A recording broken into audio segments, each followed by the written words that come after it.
some questions. We talked a long time. So a couple of questions we'll take.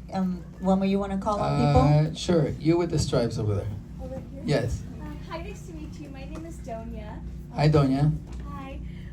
My question for you, it's such an inspiring story. I'm so happy for you that you had the opportunity to write your book, especially at this point in your career as a dad and as an actor or an artist.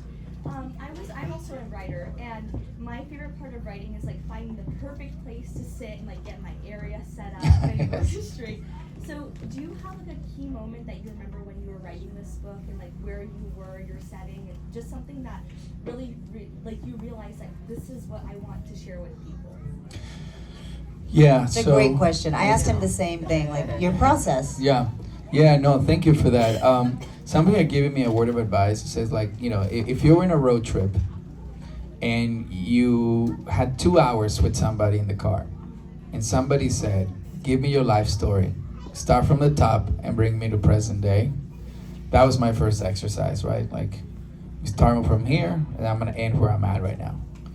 And then in the next session, I will go to that first section and I will expand on it. And I will go deeper into the memories and what happened, and I will really ask those questions. And then I will expand on it was very clear the path was being paved for what the story really was about. When you talk about the environment and all that stuff, I remember very clearly this one moment. I was shooting a movie in Italy last summer, and I was up in the Dolomites, like beautiful Rockies and mountains, just gorgeous place. And it was a small little movie I was doing with Danny DeVito. It comes out actually later this year. It comes out in November. And he played my father, and he said, meow. And I remember, like, we had deadlines that I had to finish, So I would shoot all day. And then as I would shoot all day, I would come in, and as soon as I finished dinner with Nakano and Amanda, I would clock back in at 10 p.m. because I was like LA hours. And I would write until like 5 in the morning so that I can be on set at 7, right? In that moment, I would go to the restroom and I would look at Nakano. And immediately I said, gotta get back to writing. And that's what it's about. Thank you so much.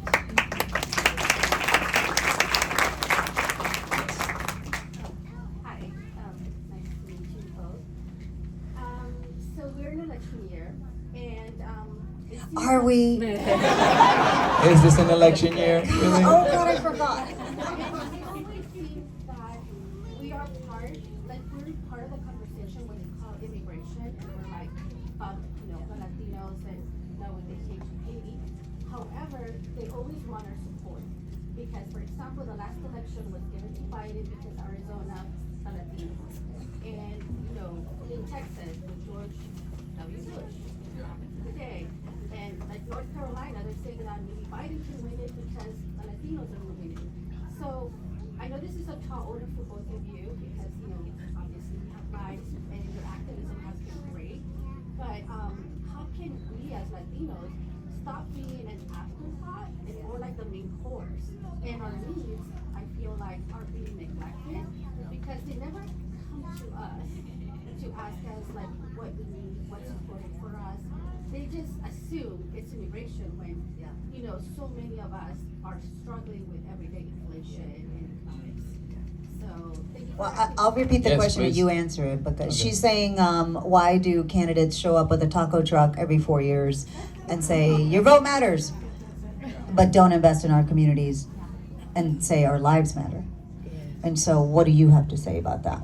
Well, thank you. And to be honest, I'd love for you to type on that one because we share the same conversation daily, you and I. So something happens that's very interesting. When I was thinking back at like the commonality and like the why we invited late in the game,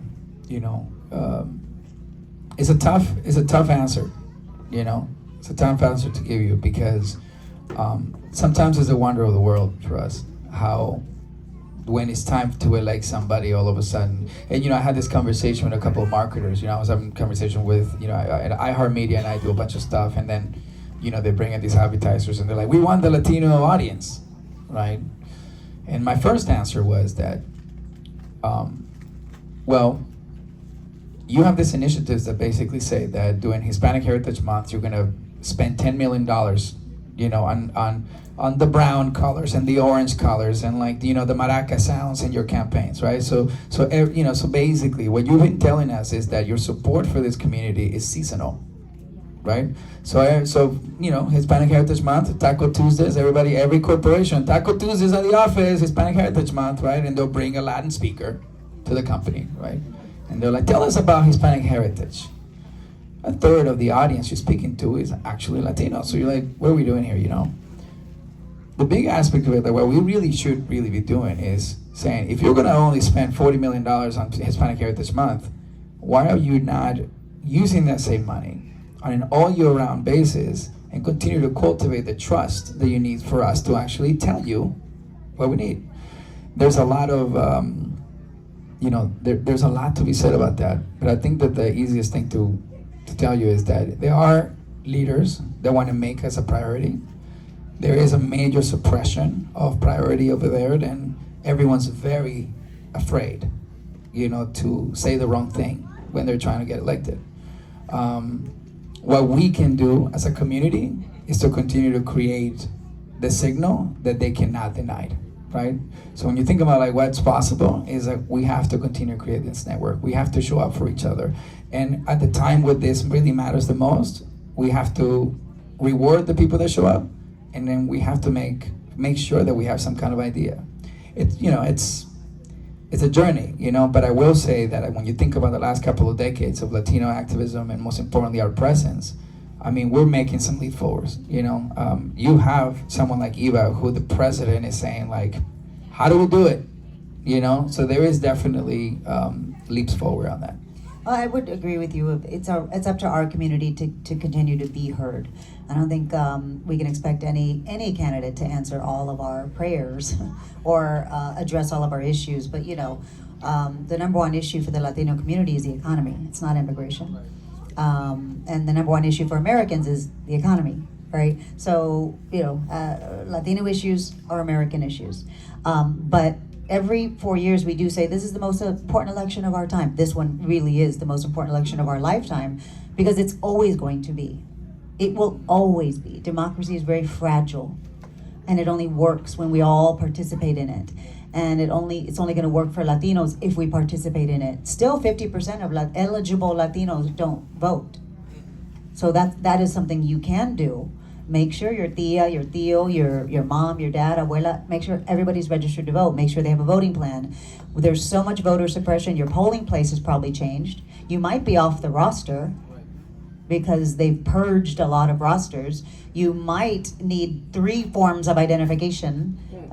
You might not have the right identification. So you have to do all of these things, and not only for yourself. You got to say, Thea, did you know you need this ID? You got to go to this place, and here, do you want me to make sure, and go online and make sure she's all set, and make sure they have the right address, and they will do everything to make sure your vote doesn't count in certain areas, in counties. And so it is up to us to do the work for our own community, because nobody's going to come and save us. It's up to our community to save ourselves, and to be loud, and to continue to aggregate, and to make this book a New York Times bestseller. Says something. It says something about who we are, our buying power, our presence in the media. If Wilmer has a movie, go watch it, even if it's bad. Like, doesn't matter. It doesn't matter. Luckily, everything he does is good. Very important. Very important message, okay? But Very you important. have to support, and then people go, oh, and then they pay attention. They're like, oh my God, that demographic shows up. It could be a book, it could be a movie, it could be the voting booth. Wow, we should pay attention to them. We're gonna have to wrap it up. I want to say thank you all for coming, Wilmer. I'm so proud of you. So proud of you. Thank you. And Eva, I just wanted to say, the way you have shown up for not just our community, but every single one of us who have been in the same industry. Just This is about you. that. No. This is about you. We're gonna make this a New York Times bestseller. That's what we're gonna do. Thank you guys so much. Appreciate it.